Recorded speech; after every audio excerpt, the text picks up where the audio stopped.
Greetings, denizens of the tri-state area. Jacob Weil here. And Blue Dragon 5. And Dragon, I know what we're going to do today. We're going to activate the Recap-inator and discuss my favorite cartoon, Phineas and Ferb. That's right, in honor of the 15th anniversary and in preparation for the upcoming revival, I'm guiding Blue Dragon 5 here through the series, experiencing his reactions, watching it for the first time, and reliving my summer memories throughout the years. Today's episodes are Blackout and What Did I Miss? So, starting off with this is an episode where we mostly see things in the dark. And speaking of in the dark, we do have a comment earlier from Aquatad thinking, "Hope there's nothing little but black on your guys' end." I think that's referring to the fact that I accidentally set this for 10 o'clock instead of 11. So, apologies for that, Aquatad, but yes, it was always meant to be at 11. I just goofed. But the funny thing is, Or you doofed. I doofed. Yes, I doofed. Oh, Jacob, you doofed all over the place. Honestly, I'll get a mop. But the funny thing is, my internet. We originally planned to do this on Tuesday, but my internet actually did. My router actually did kind of black out itself. Like it just stopped working. So I kind of did have a blackout for this episode. There's this one-eyed kid in the corner. It was horrifying. It's like, what is his right eye or his left eye? You don't know. So, Dragon, what are your thoughts on this episode? So I thought this was I thought this was a hilarious way to do a cost-effective episode. I mean, yeah. I mean, it was the first thought I had. Like, oh my god, this is an ingenious way of of doing this. This.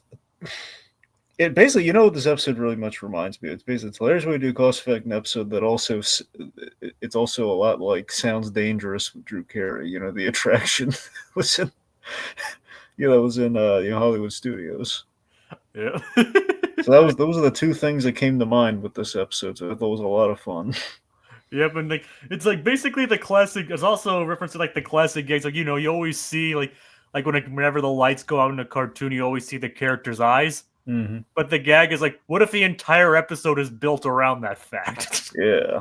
So it's it works in both ways. It's a cost of, but actually we don't even. It might be a cost measure, but we don't know.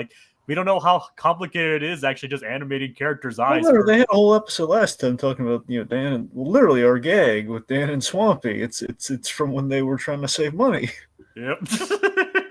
So yeah, it's but the animated shows have that. Sometimes, it's not every time, but many times there's at least an episode. It's either a clip show or some such measure like this potentially that is designed to, okay, we've kind of blown the budget on other parts of the sea, so we have to conserve a little somewhere. Yeah. Then speaking of next episode. Yep. The next episode is a clip show. Exactly. That's what I'm saying. This is the most affordable. Again, we're towards the tail end of the season, aren't we? Yep. They blew through all the money earlier in the season. Pretty much, yes. They blew through all that Disney money. Yep, all that Disney money. And considering this came out in 2012, it would have been around the time they were buying Lucasfilm. Yep. And let's just say, I know that Disney Channel and Disney, the company as a whole, have different. But look, they have to funnel money from somewhere, okay? So that's so Phineas and Ferb took the hit so we could get so Disney could buy Star Wars. So we don't have the Mandalorian without this. Something, 2 nickels for every clip show in season 3. Yep, there we go. If I had 2 nickels for every clip show in season 3, I'd have 2 nickels, which isn't a lot. 2 nickels. Which isn't a lot, but it's weird that it's happened twice, right? Yep. But yeah, yes, this might be a cost-effective episode, but I really kind of enjoyed it, for Dragon's reasons. And the fact, like I said, it's a genius way to just have it's the classic gag of seeing only characters' eyes, but running with it through an entire episode. It does take me back to when Legend of Korra kind of had to pull one of these. One of the cost-effective episodes. Oh yeah, absolutely. They did. They kind of internally mocked the clips. Nickelodeon got really stingy on the budget with Korra, and they had an episode that basically. Well, I mean, I think in the Remembrances, I remember one of them. Yeah, I think that's the. God, Remembrance should be in season. God, I think it's 3 or 4. God, I can't remember which season, but it's one of them. Yep. It's like in 3 segments of 3 different like kind of flashback types, and like one of them's just like literally a clip show where we have like chibi heads just kind of commenting on like the show. Yep. Interesting. Yep. Like, I still like the original Airbender more than Korra, but Korra definitely had its moments. Oh yeah, no, I love me some Korra. I mean, don't get me wrong, I like Korra too, but if I had to pick between the two of them, I'm gonna go with Airbender. Yeah, but I love that Korra's like Batman Beyond for Avatar. Yeah, I know. I mean, don't get me wrong. I love that aspect of the world building. Like, I think the world building is the most interesting part of Korra. Yep. Like, and heck, I want to see like we see it in flashbacks. I want to see how they did it. Yep. How they built Republic City and all that. Oh yeah. Well, again, we might see that one day if this Silver Avatar Studio still sounds like a pipe dream, kind of. It sounds too good to be true. I mean, I know it's in the works, but still, the fact we can't really find anything on this studio. Well, we know one thing for sure, Dragon. If it is true, anything they make will be better than the Netflix version. Well, that's pretty true. Yeah. Yeah. I mean, the Netflix version was okay. I don't say it was okay, but I mean, come on, it's like it's more apparent to like why do it in live action? Why do anything in live action? Yeah.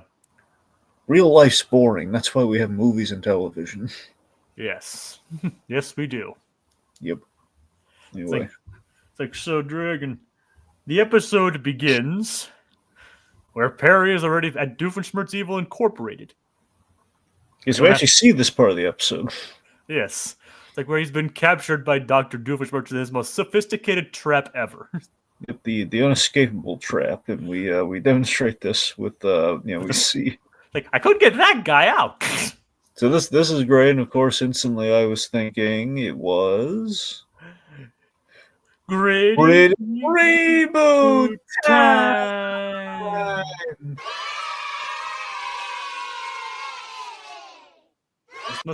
This must be a new record for earliest gritty reboot. Well, the episode was already in the midst of it. Right. Anyway, so yeah, Jacob, you guessed it. Doofenshmirtz is lying about the plastic skeleton for sake of standards and practices. That character is dead. The Doofenshmirtz had like the most inescapable trap, and he expired. He did not survive. It was and really just really bummed Doofenshmirtz out. That's why he put like a tarp over it. It's like, oh man, this makes me feel really bad about myself. I didn't know. It was supposed to pop out. It was supposed to. It was supposed to escape. At least I should be able to open it. Like, I should be able to escape it for him. But it's the button got jammed. I don't know what to tell you. This shouldn't reflect bad on me. Don't write that review. My evil-inators and death traps thrive in Yelp reviews. It's called Help, but the Yelp still said Yelp originally used to be Help, but I don't know. It just didn't have quite a ring to it anyway. Oh God! Don't look at me like that. It was an accident. Forget what I said. It's a plastic skeleton. All right, I was gonna say it's a plastic skeleton. Wait, do you mean the cameras are rolling this whole time? Oh no, we've traumatized the children. Vanessa, don't watch this. Ah. And Perry's just blankly staring at him. No, he's not just blankly staring at him. He's still staring at the corpse. He's like, no, stop looking at that. Stop looking at the corpse. I mean the plastic skeleton. Nobody paid attention to the plastic skeleton behind the curtain. Yep. All right. Yeah. So Doof's plan revolves around pity. The most dangerous weapon around. Yep. He even gets into this whole like basically talking about how if you say words over and over, they don't sound like words anymore. Do you pity me, Platypus? Am I pitiable? The pity doesn't even sound like a word anymore. Pity. See? I can really get to it 2 times. It's like, so he plans to give himself big, sad eyes. So basically, to have people pity him to give him whatever he wants. Like a Walter Keaton painting. Well, technically his wife, but let's not get all semantical. And big eyes. Yeah, big sad eyes. Didn't Tim Burton make a movie about that? Well, yeah, that's what I was referencing. Yeah. That's what I was figuring. Yep. Wasn't Christoph Waltz in that? Oh yeah, it's great in that. All right. No one talks about how great he is in Big Eyes. I haven't actually seen. To be fair, Waltz is great in anything, but still, I still say if had we brought back, now mind you, the way we went still worked wonders. You know, getting Ross Marquardt, who's a great actor, to come back to play the Red Skull. It always felt like if we were to do like a revival of the Red Skull in the MCU, he would have been the guy. I will say this: had we not gone with had we not gone with Robert Downey Jr., you know, again, Mads Mikkelsen always my heart is my first choice, but you know, Waltz, he's in the running. He might have made a great Doom. Might have been. I can see that. Oh yeah. Anyway, point being, we approve of Waltz. We do a dance for the Waltz. Oh yeah. Doesn't roll off the tongue as well as Dance for the Clans does. Yeah, no, it doesn't. I mean, Waltz is a kind of dance, but yeah, but it doesn't have the same ring to it. And he's actually danced with Muppets, so you light my heart on fire. Somebody say fire. Yep. Anyway, so we have the whole pitiable run with Doofenshmirtz. He's going to give himself big sad eyes with his big sad eye-inator to conquer the tri-state area via pity. And he's using it at night because it takes a lot of power, and apparently electricity is cheaper at night. Yep, none of these are true. Yeah. So yeah, he overloads the inator and causes a mass blackout, which is a very cost-effective blackout. Yep, all you see is just basically dark blue skies and a bunch of silhouettes. Yeah, basically, we should say this is the anime. All the poor animators on Phineas. This is their favorite episode of the whole series. Every time they think about, like, you know, Dan Swampy says at a convention, like, so guys, what was your favorite episode of Phineas? Oh, easy. Oh, Dan Swampy, we know exactly what the episode is. It's Blackout. Do you remember Blackout from season 3? Blackout was an animator's dream. We did everything we ever could have wanted to. It was a breeze. It was nice and easy. You know, it's like if all the episodes could have been like Blackout, you know, we would have done like 9 more seasons. Like, God. Yeah. See, right now they're hoping, okay, look, we'll come back for the revival on one condition. We need another Blackout episode. The funny thing is, like, it's always funny when like shows reference their own like when they have to go like into a cheap route, or like it's like you're welcome, animators kind of thing. You know what I mean? Or the episode, you remember the episode of Chowder, don't you? It's like no money means no animation. And they have to do a car wash. God, I love the yeah, that's great. Great. Oh, it's like I'm just seeing him do the car wash. I'm just imagining the temporary eyeless Phineas from Excalibur in this episode. God no. That's terrifying. Yeah, it is terrifying. Like, specifically what I was referring to was like a joke in like I've mentioned Milo Murphy's Law a couple times in the episode, but in one episode there was like a bunch of stuff that happens off screen for like a minute with like a bunch of like noises and voices off screen, and like after a minute, Milo turns to like nobody moves that entire time in the scene. He's like, "You're welcome, animators." You know, there's kind of another cost-effective kind of. This one's more deep cuts. I think I've mentioned this before. On the Wolverine the X-Men commentaries. This is always tickled me. Was that at the? I think you might have mentioned this one before. Well, it was either that or I told you about the sad bench. This is the other thing. If I mentioned the sad bench before, this is on the commentaries. They would mention like when you couldn't get no reason I've told you this before, just for posterity's sake, real quick.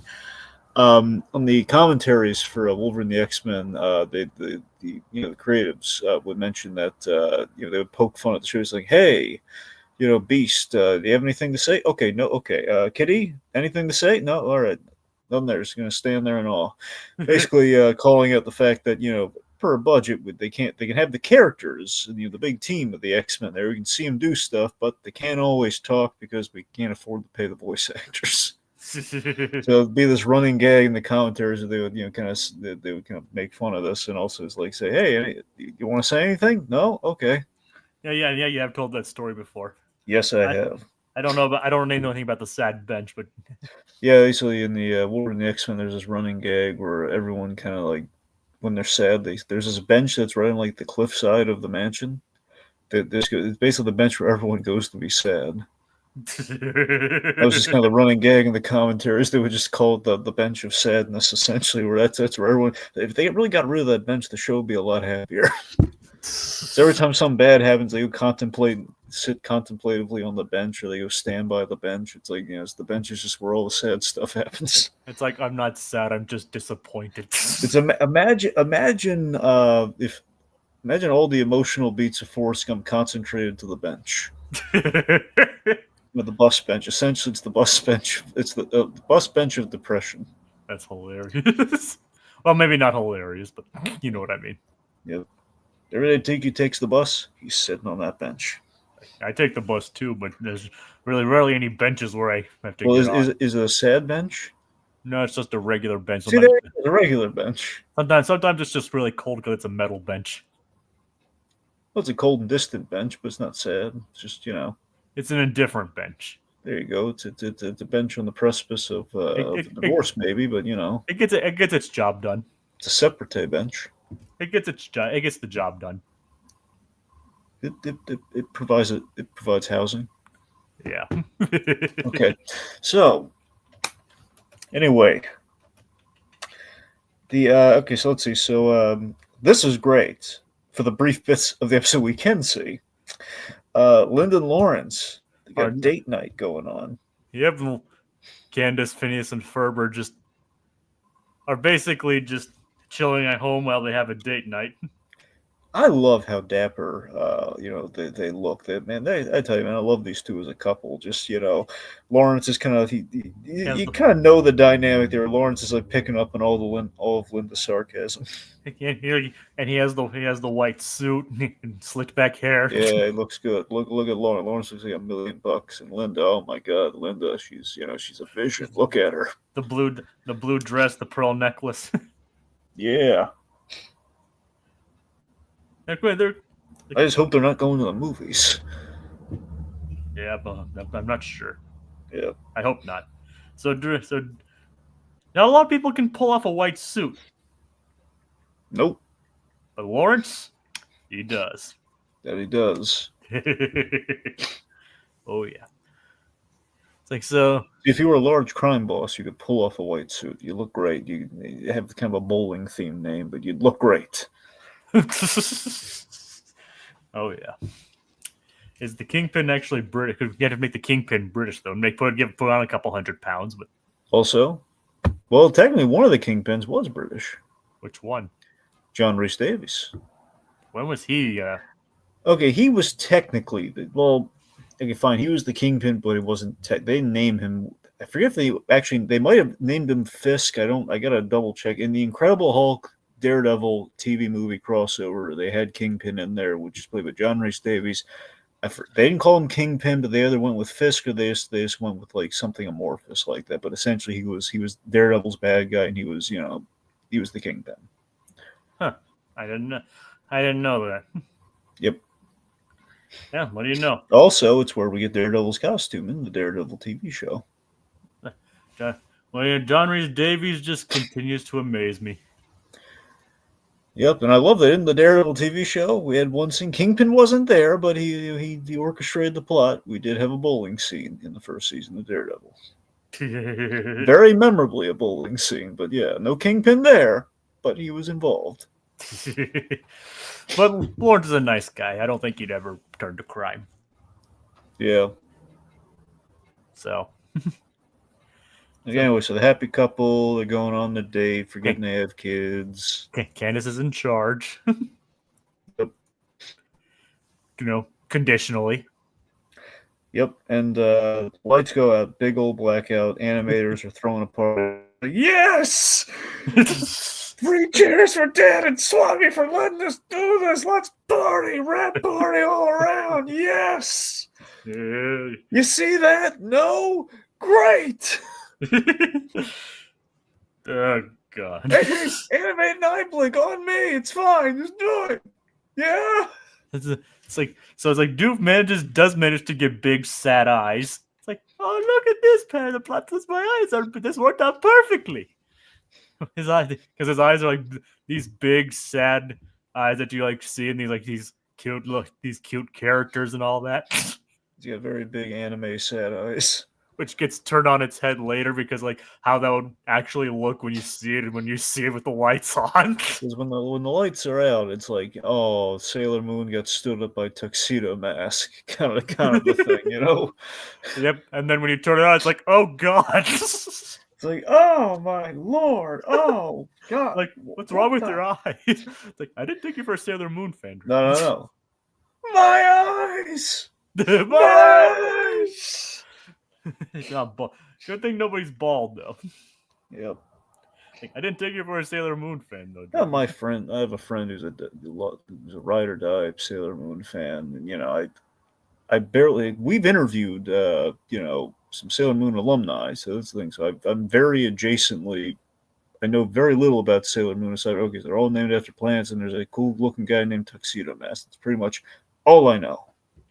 Well, yeah. I mean, I've read the manga. I've seen the original series. I like Sailor Moon as well. Unfortunately, I just haven't really had the time to really give Sailor Moon a fair shake. But you know, I mean, it's good. I like it. I like Sailor Moon. Yeah. No. I'm sure. And again, for the following that she has, I'm sure Sailor Moon's popular. Yep. I mean, you got a reboot that's closer to the manga and everything. So yeah. So there's that. But anyway, so he has like Doof gets these big sad eyes, goes out on the town and tries to get people to pity him. He even gets the pity of the Jetpack Squad, who gives him a bunch of free stuff. I love the idea of a Jetpack Squad. I love that again. It's like so again within all of this, especially during that Doofenshmirtz moment where he's being given free stuff. That's where I'm getting the full on like, okay, this sounds dangerous with Drew Carey right here. This all sounds dangerous with Drew Carey. Sounds. What's the actual name of the thing with Drew Carey? Like this? No, that's what it's called. It's called Sounds Dangerous with Drew Carey. I'm not familiar with that actually. Yeah. I mean, I knew it was I looked up the name after seeing this, like, because I knew it was the Drew Carey attraction, but it's called Sounds Dangerous. Huh. Yeah, I went on it once, but I took in it's more of a show, but I did it once. It's funny because it closed 12 years ago. It's like it came like its final day was May 8th, 2012, and this episode came out in 2012. There you go. It's an homage. What do you know? Yeah. Coincidence? Yes. I'm going to reference that whenever I can. Oh, yeah. Because it's hilarious. Anyway, yeah, it's the idea of Doomsdayers being like, why is it warm? We don't know what it is.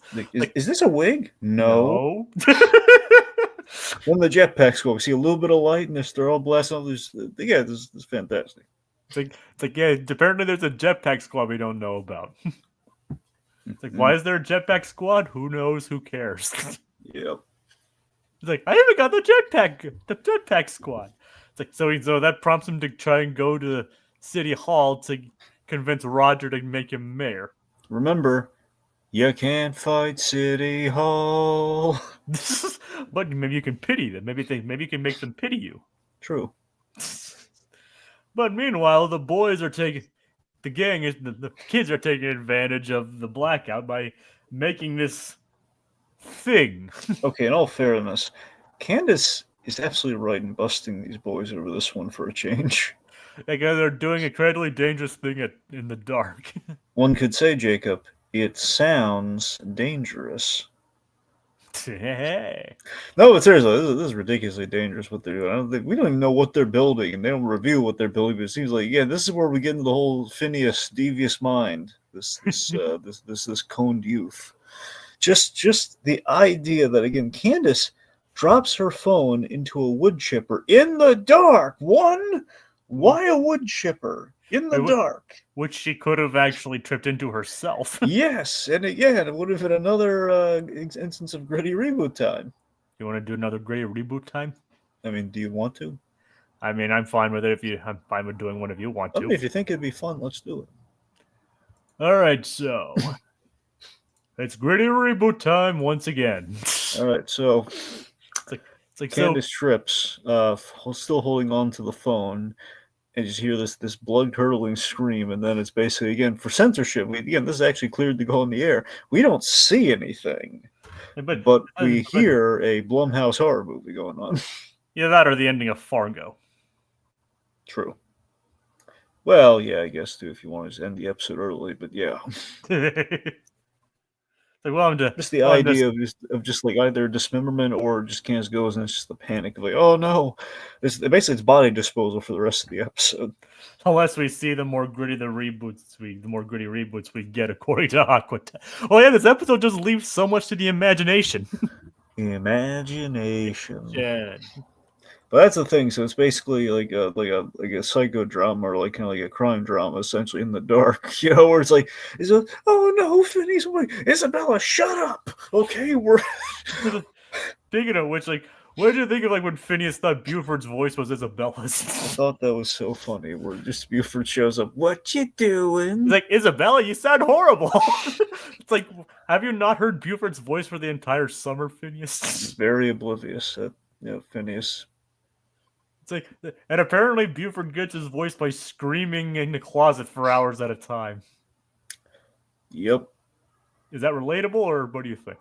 Well, I think he got it from Candace screaming at cheese. Probably. Yeah. I mean, I wondered, but Dragon, do you think he keeps his the life-size molds of his friend in his closet? I think so.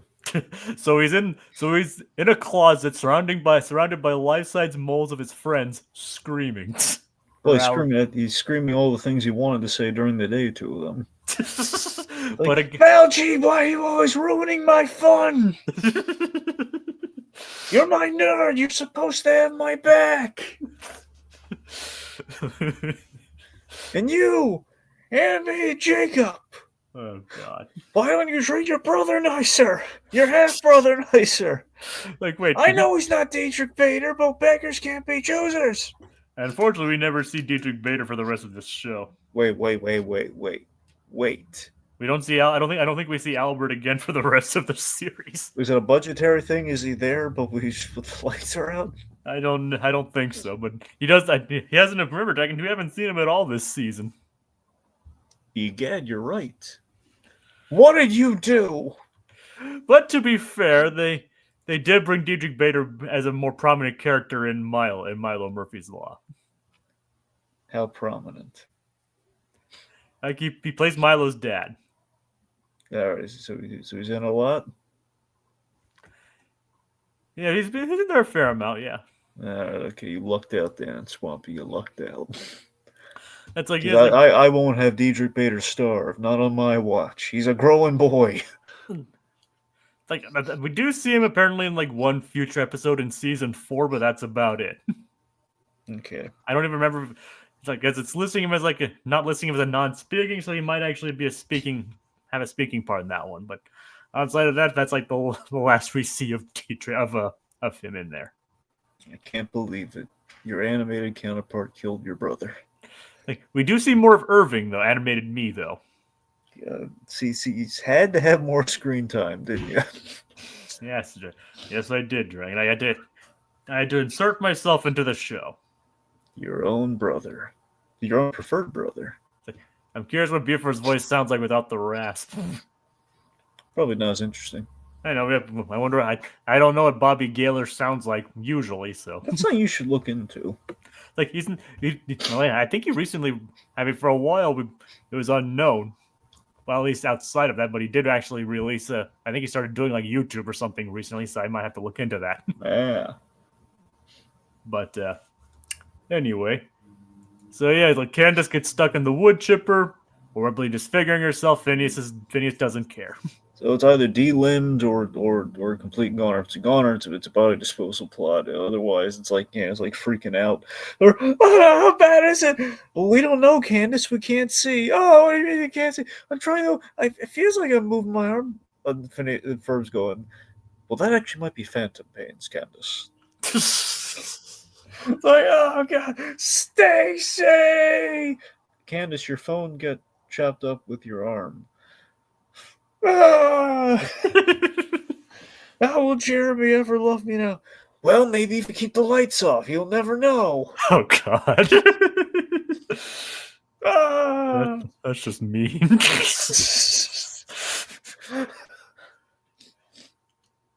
But So again, Phineas just completely unaffected by it. Just like, don't worry, Candace. We'll make your shirts with only one sleeve. You'll be fine. well, we face it, Dragon. We know that in reality, if anything happened to Candace, Phineas, and Ferb would do anything they could to help fix it. No, the other way to fix it would be, we'll get you a bionic arm, Candace, like a bionic arm. Well, Who has a bionic arm? And then Doofenshmirtz in the darkness with the sad eyes goes, I do. Remember, he has two of them. Stop being such a baby. You have sad eyes. And remember, he also has a fire hydrant in his legs. Oh, yeah. Well, don't bum everyone out, Jacob. He can never walk through a dog park again.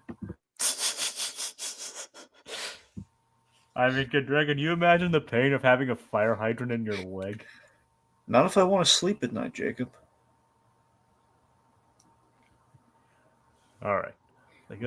Is there actually a sound effects board on streamer? Because you guys are playing the sound of kids cheering for that. Yes, little blue. We're allowed to upload sound effects to StreamYard. Yeah, there is, but we, there might be more sound effects. We still have not really felt out kind of all of our potential avenues we can take there quite yet. The sound effects are ones that are audio files that I personally added. Oh, I don't think sound effects actually come with StreamYard. Oh, well, I think we all learned something here today. Yep, like I said, these both this and this are stuff that I added. See, we're not funny, so we don't really get to use the second one that much. Well, when we make a bad pun, I'll bring that up and I'll bring it up. All right. So, Dragon, say a pun related to this episode. Well, Jacob, I'll take a shot in the dark. See, there you go. Yeah. Or you could say this episode got dark fast. See, that's better. Well, there you go. See? Okay. See? Rim shots make everything funny. There we go. But even people like us. Hey, Jacob. Yeah. Do you know what would happen? You know what Candace would call herself if she landed in the wood chipper leg first? What? Eileen. Way to lighten the mood. Wait. There you go.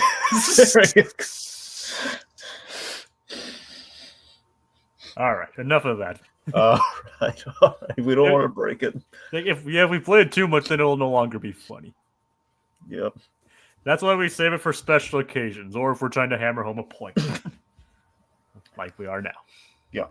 So speaking of which, Phineas invites Candace to test out the machine, which we still don't know what it is. And it's horrifying.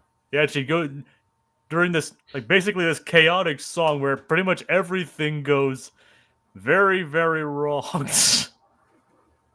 Yep, and again, just Phineas completely oblivious to the horrible death machine that he's just made. I didn't think it was a ride. Yeah, it's where she's Phineas, you monster, you depraved. What is this thing even? How is this fun? It's like she gets almost put by saw blades. She gets stretched, gets her head encapsulated, nearly shredded.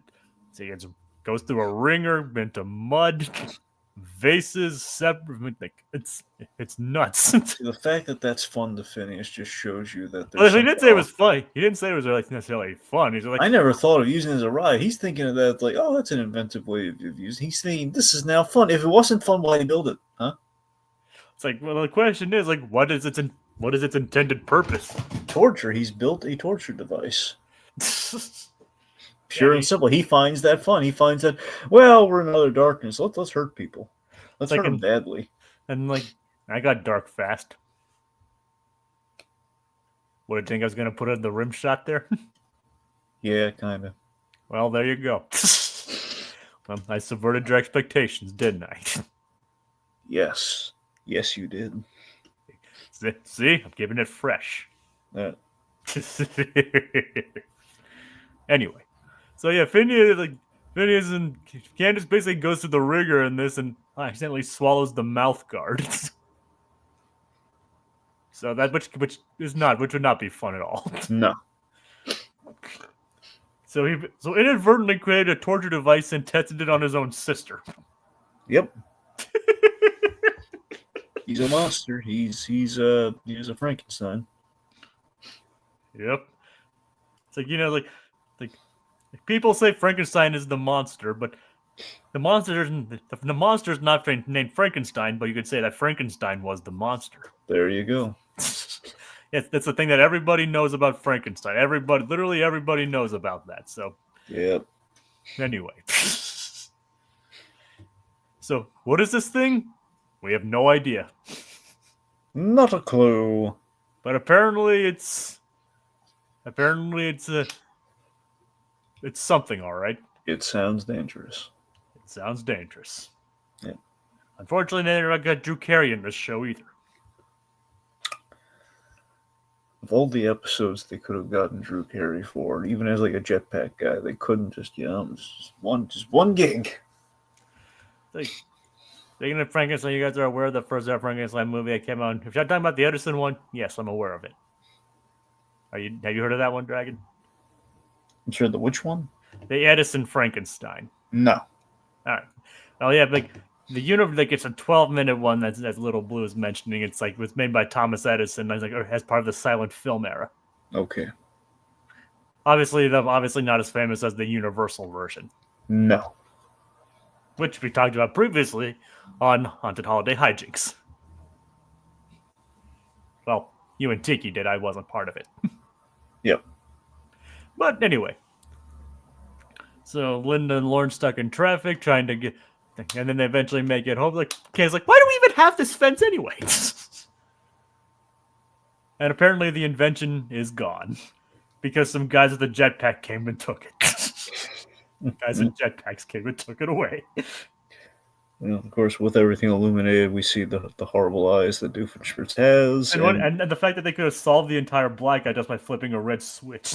Yep, which, by the way, Perry's escape was great. Just the idea that it's like just a little, like, The white. And speaking of which, like, Monogram calls Perry. It's like, Perry, it's like dark and it's kind of scared. That whole thing of like, Carl, was that you? But we don't know if it was Carl. That's the thing. I don't. We can't really blame. Or is it Carl messing with him? We can't blame Carl for this one because we don't know. Yeah.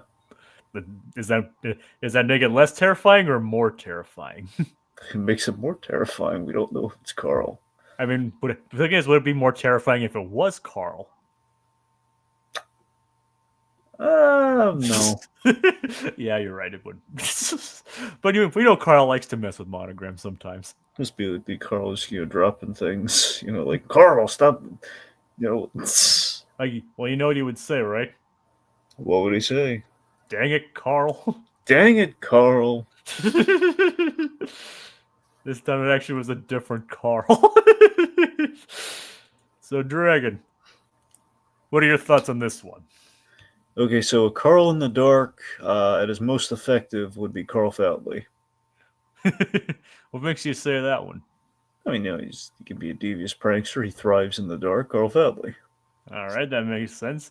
You're obviously more familiar with As Told by Ginger than I am. Yes. All right, let's see. So, more bumbling Carl in the dark. Carl Weezer? Okay, so Carl Weezer in the dark is funnier. It is. I mean, Carl, he would definitely knock stuff over in the dark.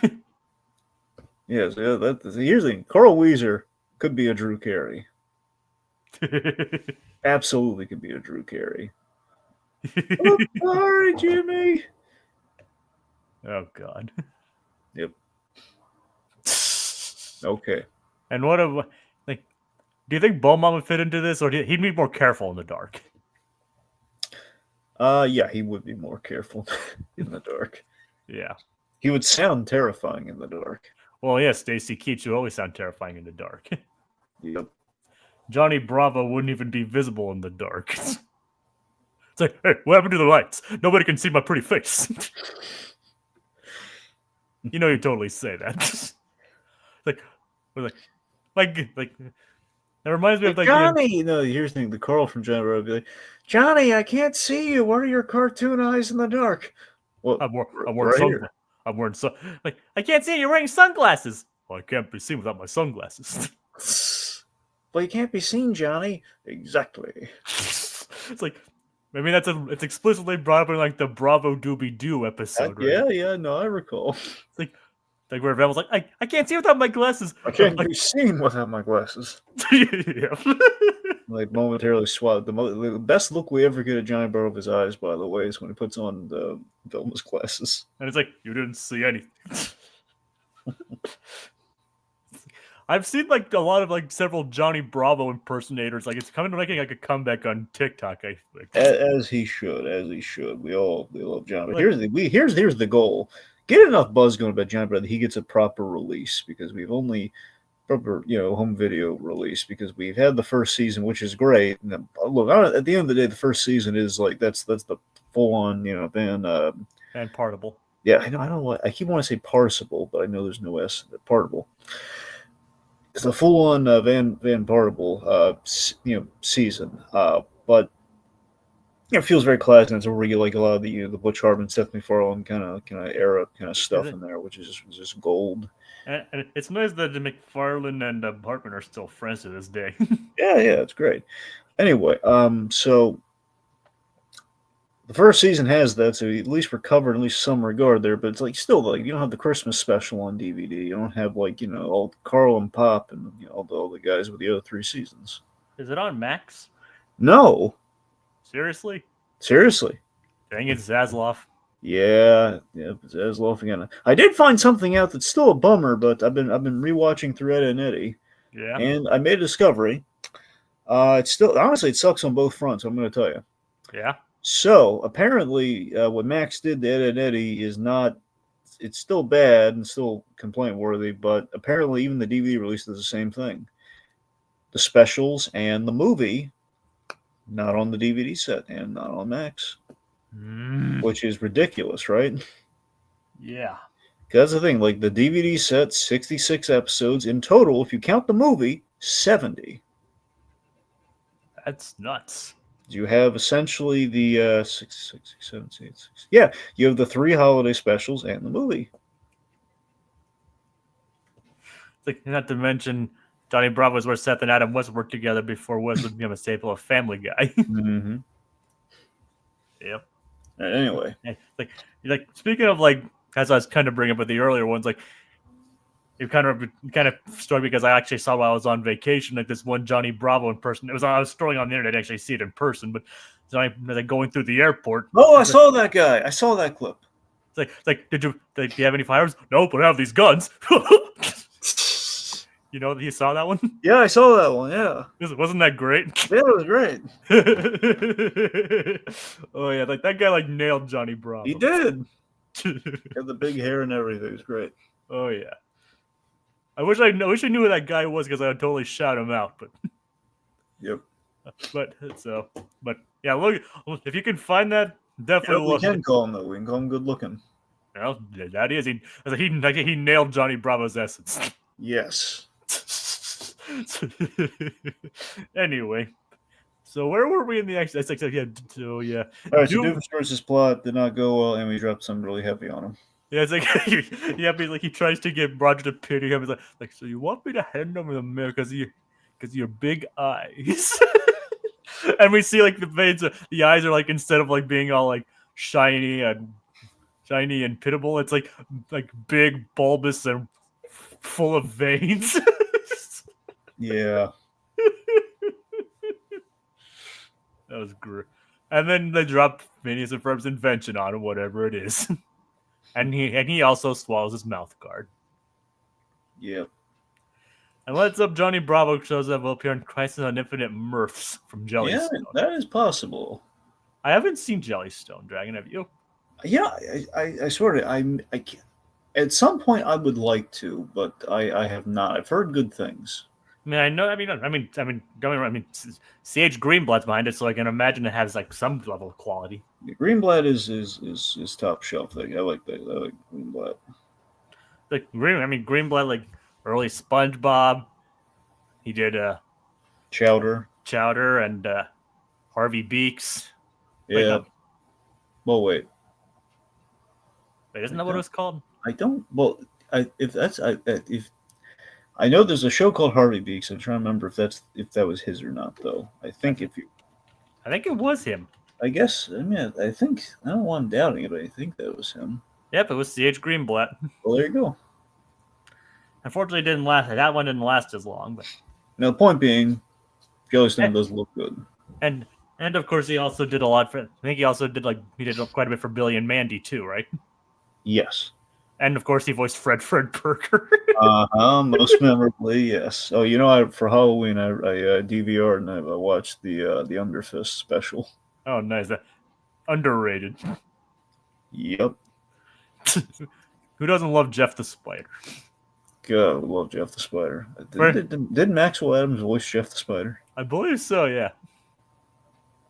Because Lovey keeps calling Billy Dad. It's like, Dad, I'll be whatever you want me to be. I want you to be dead. God. Anyway. Yes, back to the episode. We actually have to go to the next one. Yeah. Because much as I'd like to talk at this point, nobody wants to know what we think of the next episode. Just wants to keep talking about Fred Burger. Yes. Fred Burger. I'm pretty partial to Haas Delgado myself. Speaking of, I love Haas Delgado. Speaking of Dietrich Bader. Yes. Dietrich Bader mixes all the cool icons. Haas Delgado. Dietrich Bader, you got Ash Williams, and you have Snape Lispin. Haas Delgado. I love how Haas Delgado, and he becomes Eris's boyfriend.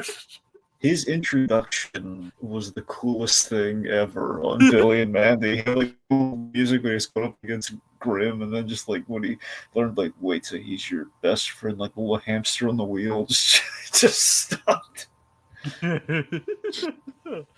Oh God. God, I really need to rewatch that man so much.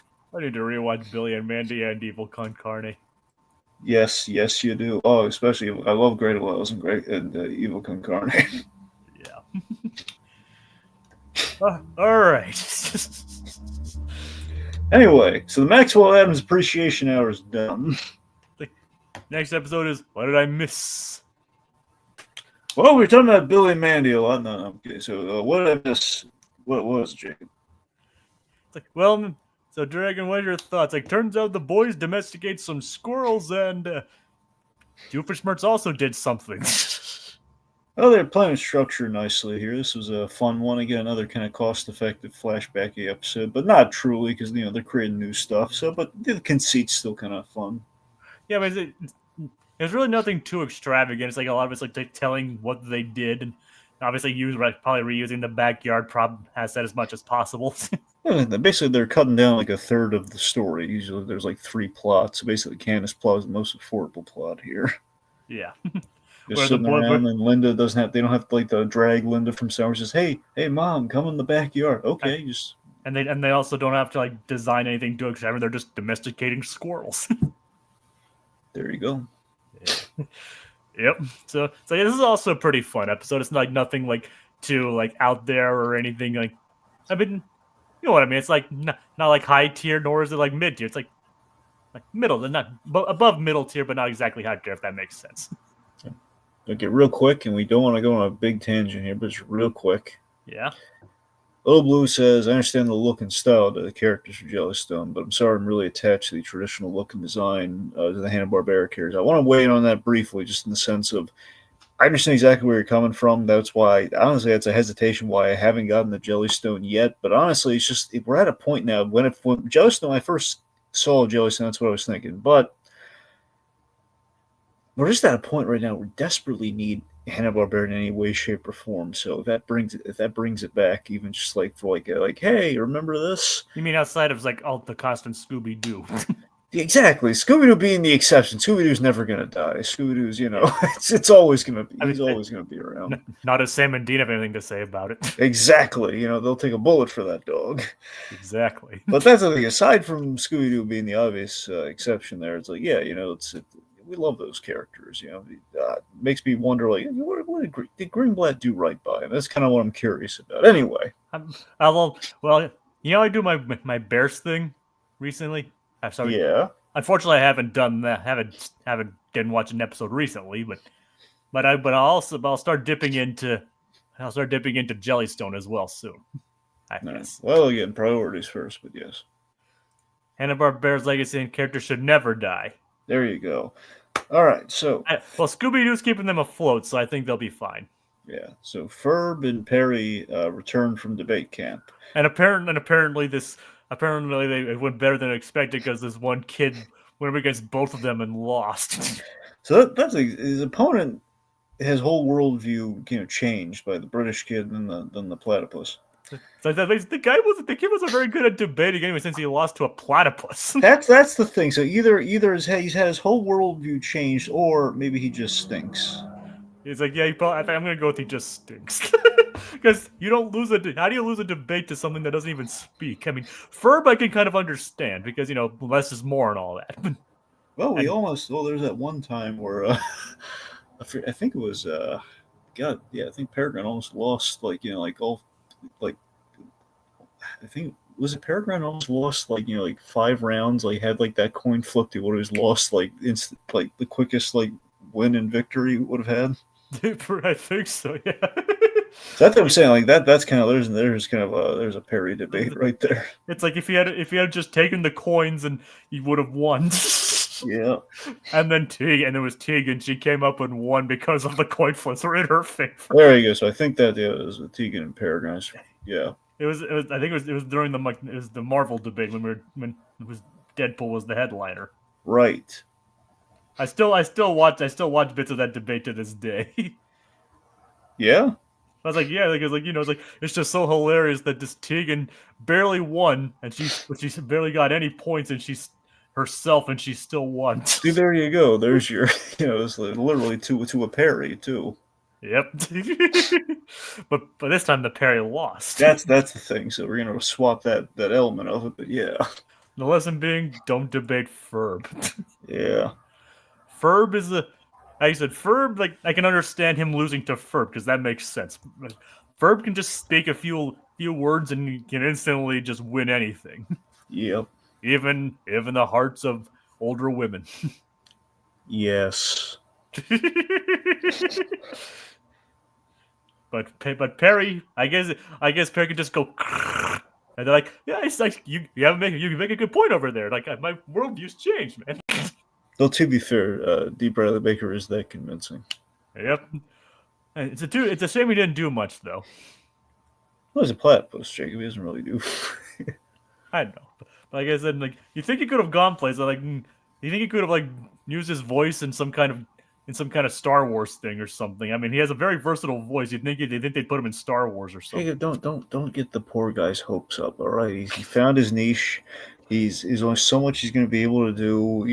He can make platypus sounds or people. You know what I mean. He can do that very well, but he'll never be able to do anything beyond that. Let's not kid ourselves. Put him in Star. What would he do in Star Wars? Jacob, get your head out of the stars. You silly willy little dreamer, man. Come on. Yeah, silly me for trying to give him some dreams. Yeah, I mean, come on, man. D has a thriving career in platypus sounds. Okay, he's good. Okay, there's a lot of call for that. They're doing a revival. He'll eat, not well, but he'll eat. Yeah, like think about it, he actually probably does make quite a bit of money from this show. Like considering that's like one of his most. The funny thing is, it's one of his most popular roles is Perry the Platypus. See, what does he need Star Wars for anyway, man? I mean, come on. What do you want to do? Clone him? What you want more than one? Deep Bradley Baker. I mean, come on, Jacob. Don't be stupid. Come on. I mean, he's a rookie after all. Yeah. Like, he's like, what is it? Like a rank and file, like something. Yeah. What do you think? You just have a whole batch of them? Like, bad idea that would be. I mean, come on. I mean, it's a very bad idea. Like there's alpha ideas and there's omega ideas. That's an omega idea, Dragon. Yeah, I mean, come on. Yeah. T. Bradley Baker playing more than one part. I mean, come on. What's next? Diedrich Bader playing Batman? I mean, what are you, crazy? Come on. And now that I think they wanted to play him more than once. Nah. Yeah. Anyway, I think this tangent's gone on long enough. Okay, point being, we tell Ferb what he's missed out on, which includes undomesticating squirrels. Yeah, so they have a bunch of domesticated squirrels, and they basically end up surfing on these adorable little surfboards. Yes, like Buford even teaches them how to dance. And does it in the guise of a full metal jacket drill instructor. Yep. Like I keep saying, Buford is an enigma, isn't he, Dragon? Yeah. Like, he has some pretty graceful moves, doesn't he? Yeah. So yeah, but how do they get to this point, Dragon? That's where the rest of the story comes into play. Because Doofenshmirtz is at the beach entering a peach cobbler contest. Well, no. It's a cooking contest. He's planning on making peach cobbler. Well, it's a clam bake. Yes, but everybody's going to make them want peach cobbler. That's true. And we do get to see Vanessa briefly in this episode. Yes, I was so jazzed. Like, hey, there she is. She's like she's in like this cool little beach outfit. Look at her. And then she's gone. No! And Come back, Vanessa! She doesn't speak at all in this episode. Curse your cheapness, Dan and Swampy. Curse your. They even designed a new outfit for like a swimsuit for her and everything. Come on, man. And you know what the thing is? What? We never actually see her wear that again. No! No, darn you! Darn, I'm on a beach during this. No, darn you, Dan and Swampy! Curse you to heck! Wait, Dragon. Dan, Swampy, why do you hate me? Why? We have Vanessa. She's in a cute little, like a beach blanket outfit. And she's walked right out of her. She's on the staff. She doesn't ask for much. Jacob, you've met her. She doesn't ask for much, does she? Well, not when I was there. I mean, she asked for like $70 or so for autograph and picture. See? And I got a picture with her. There you go. Dan Swampy, for the love of God. Revival. Since it's gonna be, I'm gonna wager a guess, set in the summertime. Maybe we take Vanessa to the beach. And maybe when she's at the beach, we put her in her cool new outfit. She doesn't need to do much. What she did here was fine. She was helping her dad. She brought him the innator. Yep, on a silver platter. On a silver platter. Got some Stan Swampy some slack, LOL. They deserve Did you it. see what they deprived us of? Little Blue, did you see? Yes, we Anyway, did. okay. In all seriousness, just it was fun to see her show up. Yes, it's always nice to see Vanessa. Doesn't take a lot, but it was nice to see her. Oh yeah, we're not being serious. I mean, I'm not being serious anyway. Hey, No, man, I'm just saying, like, I mean, I'm not being serious when you know what I mean. okay. I mean, I'm not, and I'm sure you're not either with that. All that with that. Yeah, it was being silly. Yeah. Think It is so. a cool design on her, though. It is. Yes, I did, Dragon. Anyway, so we learned exactly what he did. Doof also flashes back to yesterday, the day before, Without Perry, there was a replacement. and it was a rhino. No, not Paul Giamatti. An actual, honest to God rhino.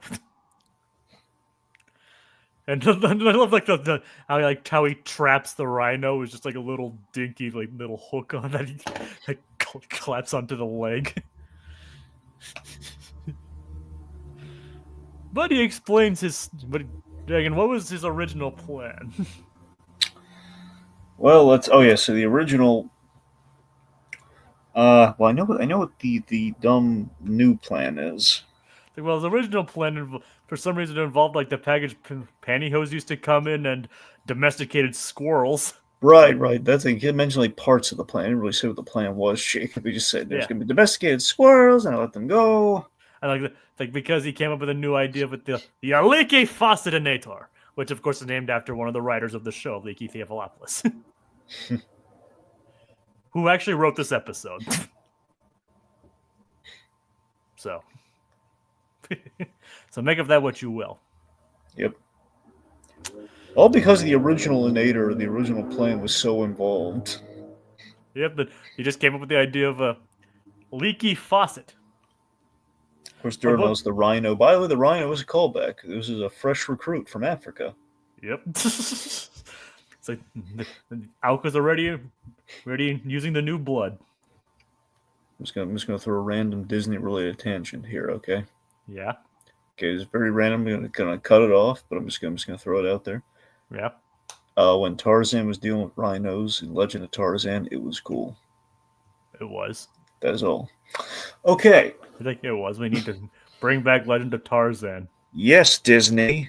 Or at least, well, what we mean by that is put it on Disney Plus. Yes. I mean, I don't know why it's not on Disney Plus. I mean, the movie's on Disney Plus, so I don't know why the TV series isn't on Disney Plus. Nope. I mean, and unlike Buzz Lightyear, I mean, you can put that on Disney Plus. Pay that borrows his money.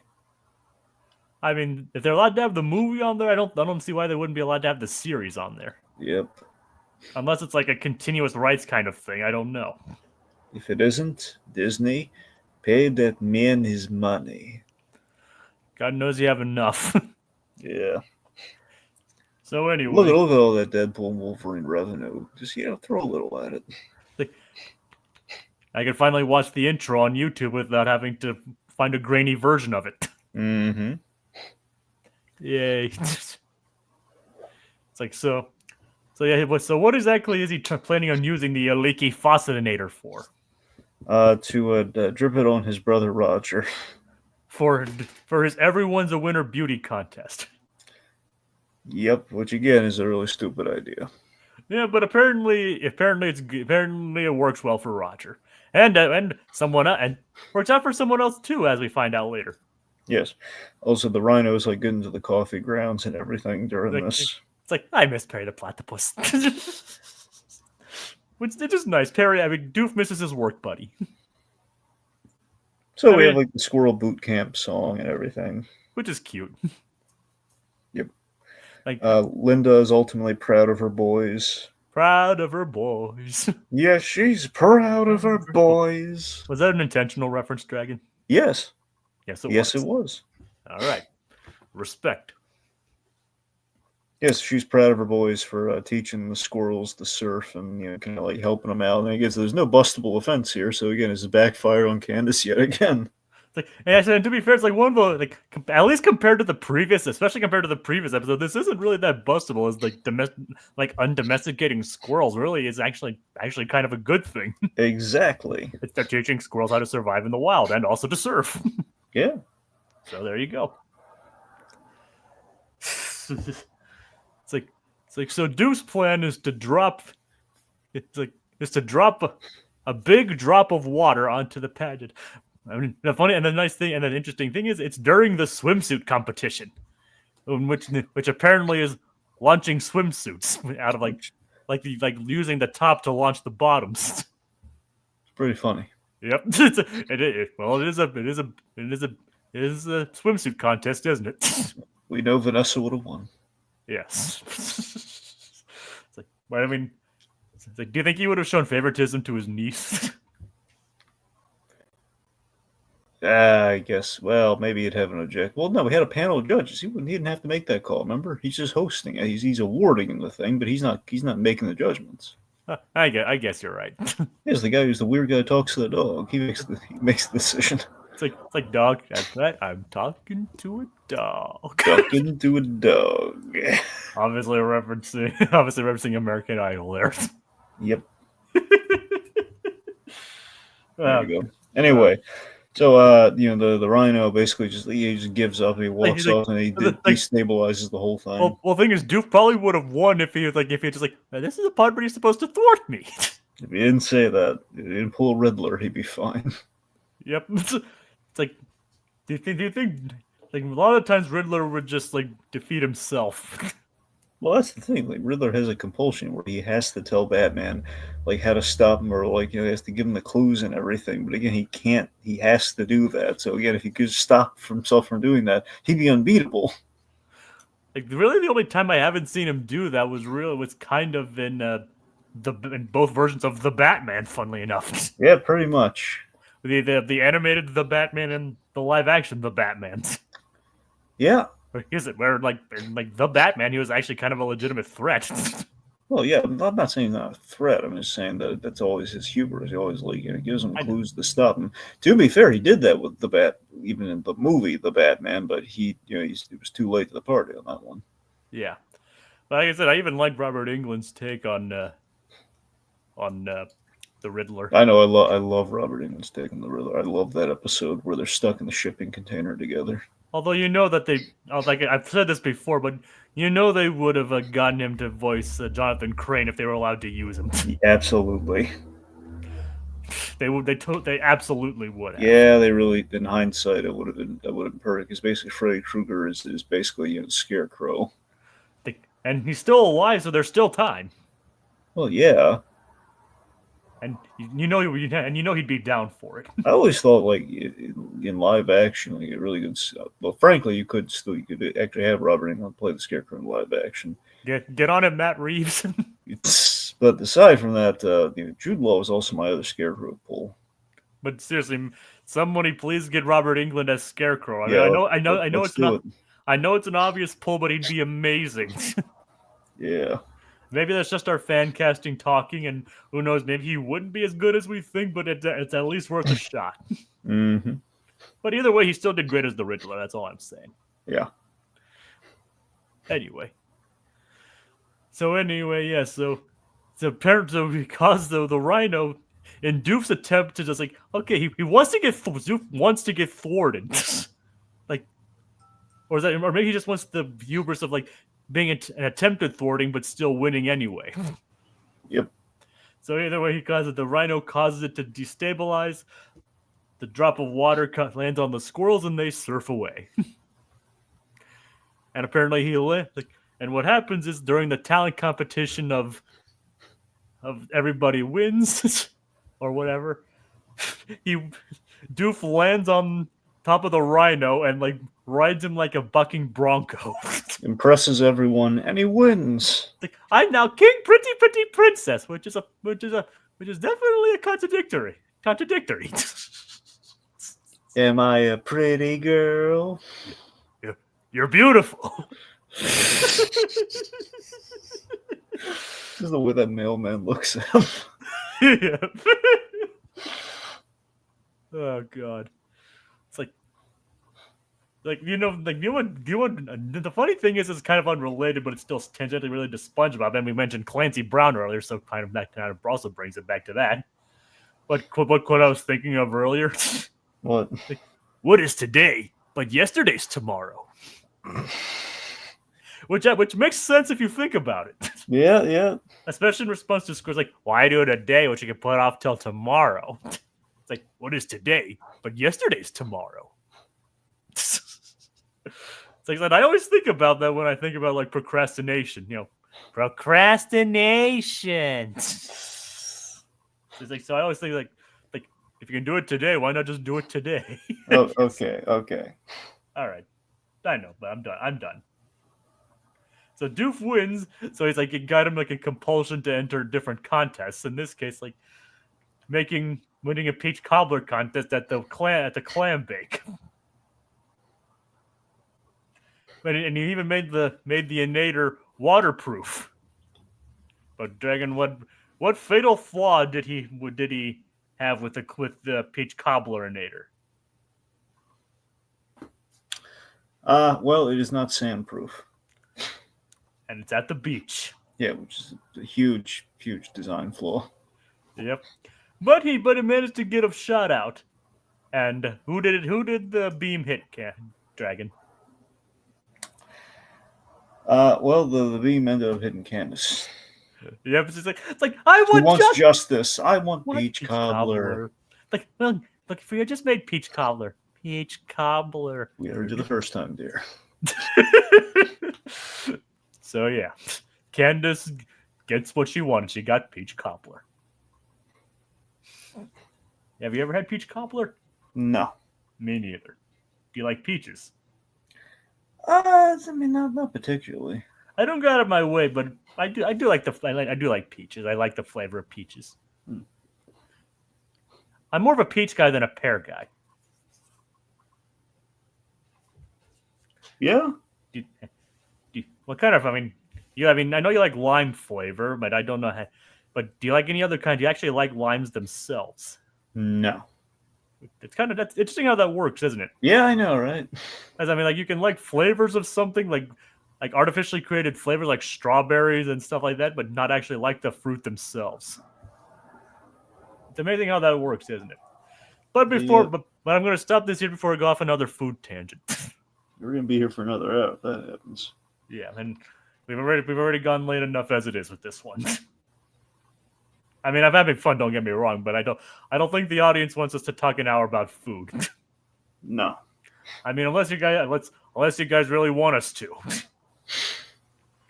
Unless you guys want us to go on like a 30-minute tangent about ice cream again.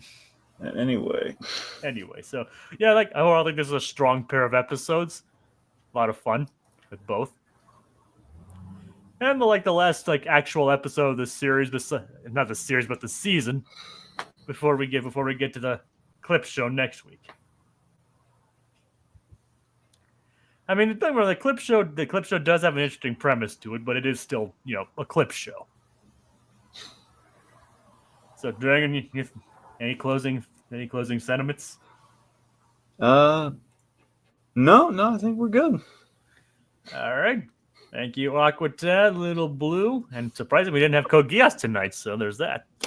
So we couldn't afford Code Geass. Yeah, he wasn't in the budget. Yeah, his eyes were in the budget, but unfortunately we can talk about Code Geass Anime Fan. We just can't have him contractually show up. Yeah, yeah. So thank you all for watching, and as I mentioned, join us next week for Doof and Perry centric clip show, which is the finale of season 3. That's right, folks. We're almost to season 4. So see you next time. Bye-bye.